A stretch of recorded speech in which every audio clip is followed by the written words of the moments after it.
Presiden RI Prabowo Subianto menegaskan program makan bergizi gratis penting untuk mengatasi persoalan kelaparan dan memenuhi kebutuhan gizi masyarakat, terutama anak-anak. Presiden mengatakan kebutuhan pangan merupakan persoalan mendasar yang harus menjadi perhatian pemerintah. Prabowo mengungkapkan berbagai lembaga internasional telah memperingatkan potensi meningkatnya angka kelaparan global dalam beberapa tahun terakhir. Menurutnya jumlah penduduk dunia yang mengalami kelaparan terus meningkat sehingga setiap negara perlu memperkuat ketahanan pangan domestiknya. Ia mengatakan Indonesia saat ini berada dalam posisi yang lebih baik karena produksi pangan nasional mengalami peningkatan dan mulai mencatat surplus pada sejumlah komoditas. Ada juga yang nggak setuju MBG. Harusnya mereka yang nggak setuju MBG datang ke sini ya. Tanya itu petani nelayan, MBG perlu atau tidak? Tanya anak-anak, MBG perlu atau tidak? Katanya ada orang-orang pintar yang mengatakan ada lebih genting dari perut lapar. Saya kira nggak ada lebih genting dari perut lapar. Orang perut lapar itu kalau nggak segera diisi, ya dia mati.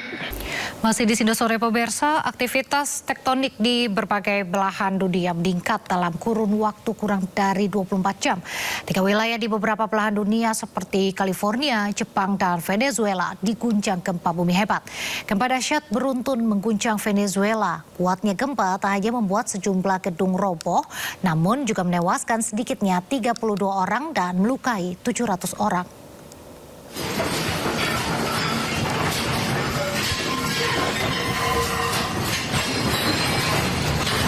Gempa bumi berkekuatan magnitudo 7,1 dan 7,5 dirasakan warga yang tinggal di ibu kota Caracas dan juga seluruh penjuru Venezuela. Warga yang berada di dalam gedung tinggi pun harus menunggu hingga gempa reda sebelum berusaha menyelamatkan diri. Akibat gempa sedikitnya 32 orang tewas dan ada kemungkinan jumlah korban terus bertambah. Gempa beruntun itu dirasakan hingga ke Kolombia, negara tetangga Venezuela.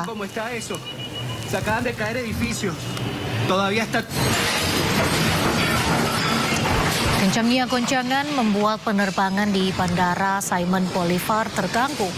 Penumpang berlarian keluar dari bandara lantaran gempa merusak sebagian besar bangunan. Bahkan atap bandara pun rusak parah. Hingga kini bandara masih ditutup. Pesawat pun belum bisa terbang dan mendarat di bandara ini.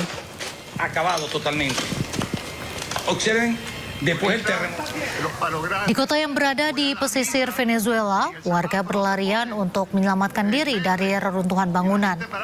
Kencangnya guncangan membuat rumah warga hingga kompleks apartemen roboh.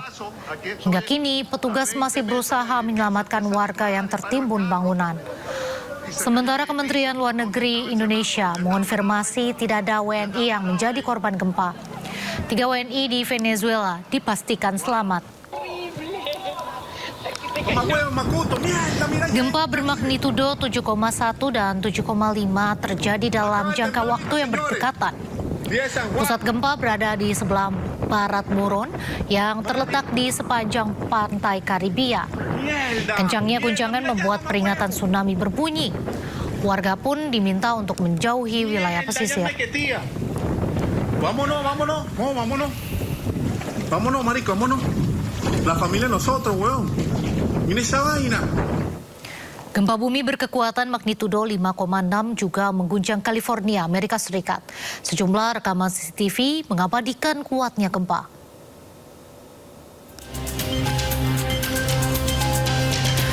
CCTV mengabadikan momen ketika gempa mengguncang hingga menjatuhkan botol-botol dari rak di sebuah toko di kawasan Upper Lake pada hari Rabu waktu setempat. Botol-botol tersebut pecah dan isinya menggenangi lantai. Sementara itu, barang-barang lain juga ikut berhamburan di lantai. Hal serupa juga terjadi di sejumlah toko lain. Salah seorang pemilik toko mengaku mengalami kerugian ribuan dolar akibat kerusakan tersebut.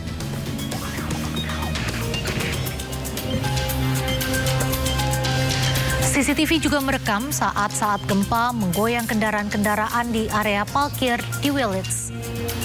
Para penghuni rumah terlihat berhamburan keluar akibat panik.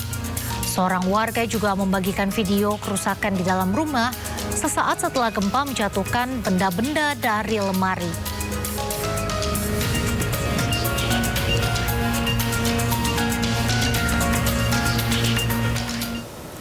Di Jepang, gempa magnitudo 6,9 mengguncang wilayah tersebut, namun tidak memicu peringatan tsunami. Gempa mengguncang wilayah utara Jepang pagi tadi, tepatnya lepas pantai wilayah utara Iwate. Kencangnya guncangan membuat layanan kereta cepat Tohoku Shinkansen berhenti beroperasi. Meski pusat gempa terjadi di laut, namun gempa bermagnitudo 6,9 ini tidak berpotensi tsunami.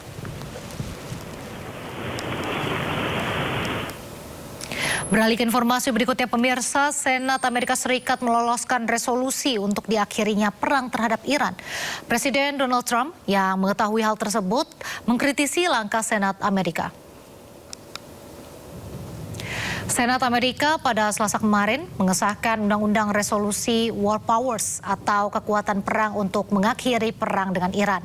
Majelis Tinggi Kongres memberikan suara 50 berbanding 48 untuk setujui resolusi yang sebelumnya telah disahkan DPR Amerika Serikat. Namun langkah Senat Amerika ini sebagian besar bersifat simbolis dan masih diperlukan langkah-langkah lebih lanjut agar menjadi mengikat.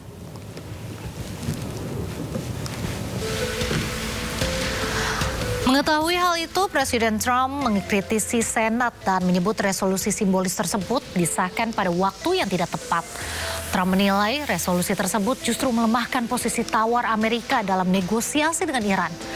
Trump juga mengkritisi 4 senator Partai Republik yang mendukung resolusi.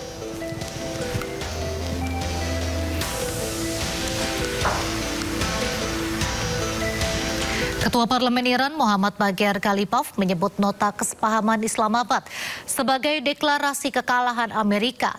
Sementara Presiden Amerika Serikat Donald Trump menyebut Iran sangat baik dan menyetujui seluruh keinginan Amerika. اسلام‌آباد نیز نه نتیجه فشار و اجبار بلکه حاصل مقاومت و اقتدار ملت شجاع ایران بود. تفاهمی که نشان داد گفتگو زمانی به نتیجه میرسد که طرف مقابل از تحمیل اراده خود بر یک ملت متمدن صرف نظر کرده و حقوق ما را بپذیرد.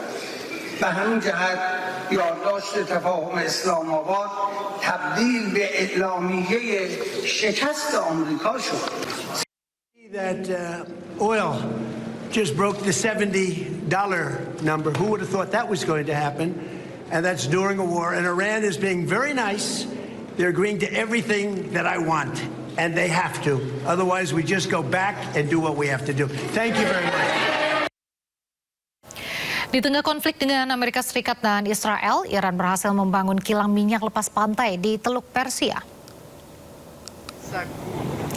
Iran berhasil pasang platform pengolahan lepas pantai seberat 6.200 ton di lapangan minyak Reshadat di Teluk Persia. Platform raksasa ini dipasang mulai tanggal 22 Juni 2026. Platform ini akan menambah kapasitas produksi minyak Iran hingga 35.000 barrel per hari. Rencananya platform ini ditargetkan akan mulai diproduksi penuh mulai tahun depan. Iran pun diperkirakan akan memperkuat posisinya sebagai salah satu produsen minyak utama di kawasan Teluk Persia.